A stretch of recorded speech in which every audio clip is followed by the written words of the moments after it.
Cordial saludo. Hoy vengo a presentarles una propuesta de análisis de la eficiencia en la educación, un estudio que se hizo en el marco de un proyecto de doctorado dirigido por los profesores Víctor Jiménez y Diego Prior a mi persona.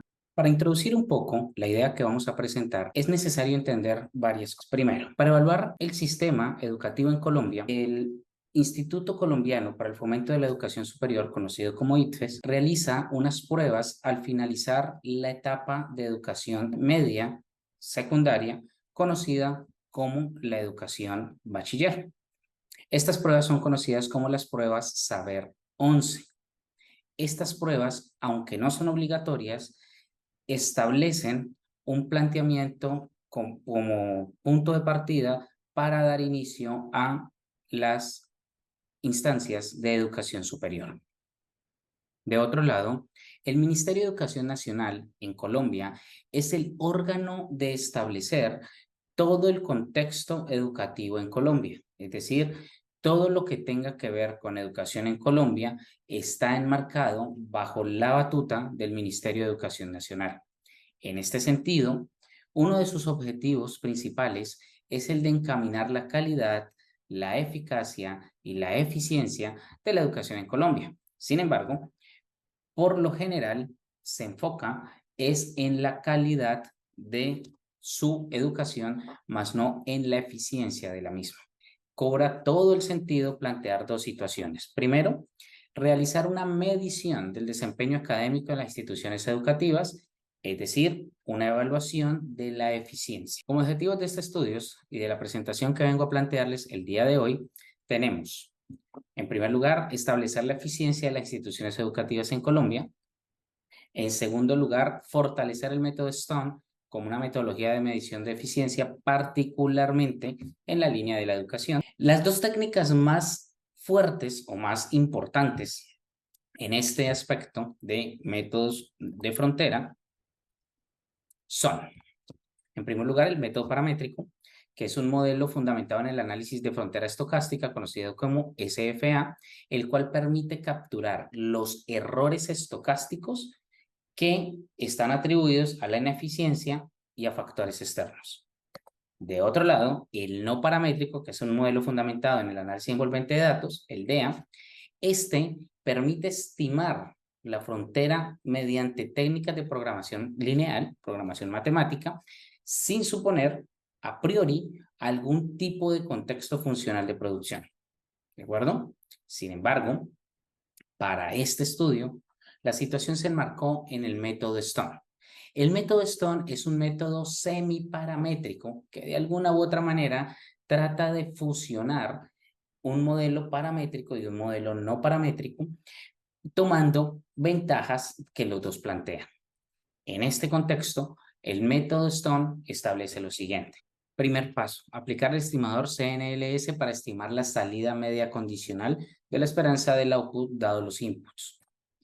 Segundo paso, aplicar métodos paramétricos a los residuos CNLS para estimar el valor esperado de ineficiencia μ. Tercer paso, calcular el estimador Stone para aplicar el principio mínimo de extrapolación para estimar la función mínima, que es el estimador mínimo de Stone. Cuarto paso, aplica métodos paramétricos para estimar la ineficiencia específica de las instituciones utilizando la media condicional.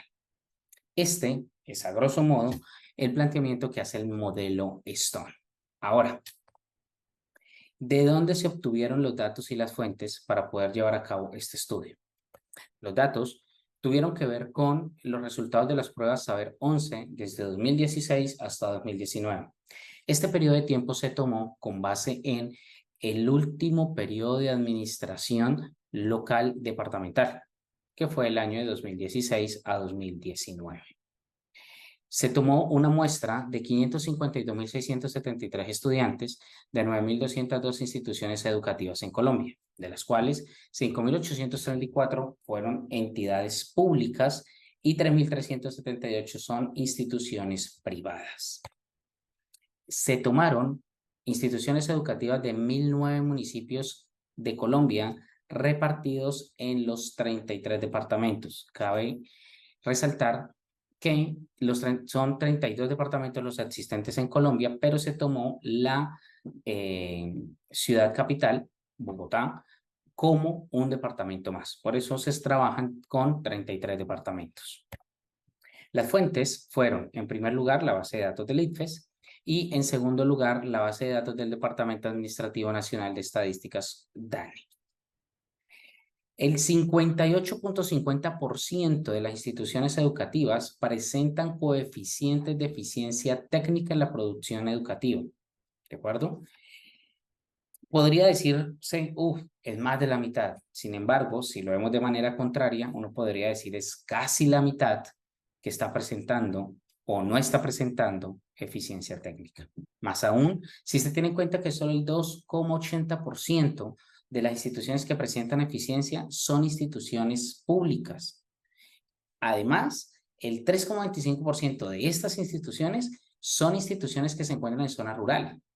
Entonces, la cantidad de instituciones que son públicas y que se encuentran en zonas rurales es muy pequeña en comparación con la cantidad que tenemos de instituciones que presentan eficiencia. Además, los departamentos que tienen mayor porcentaje de instituciones educativas que presentan eficiencia son Antioquia, Bogotá y Caldas, que de alguna u otra manera son conocidos, son departamentos dentro de los conocidos como departamentos grandes.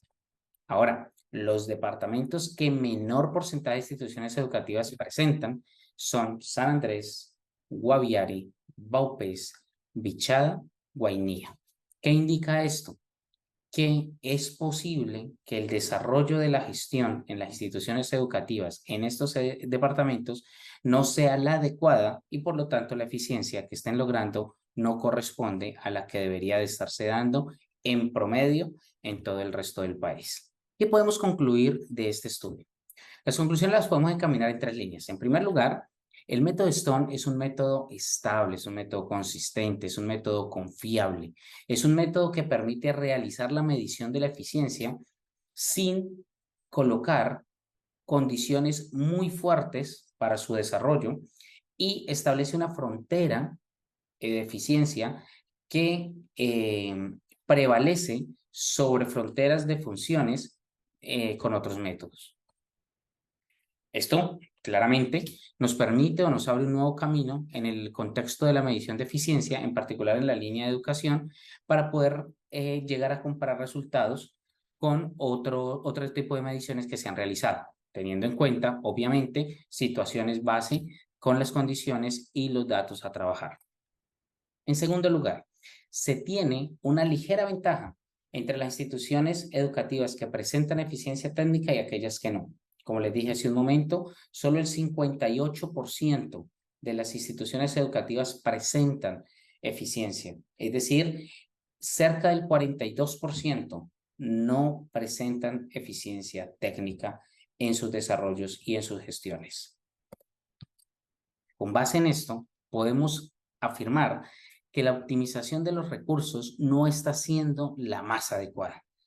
Puede llegarse a establecer un desarrollo en su gestión o en su proceso que pueda llevar a lograr una eficiencia mayor haciendo mejor uso de los recursos. Es decir, puede que no los recursos con los que se cuenten no sean los mejores, pero se podría hacer una gestión mejor para que la eficiencia sea mayor.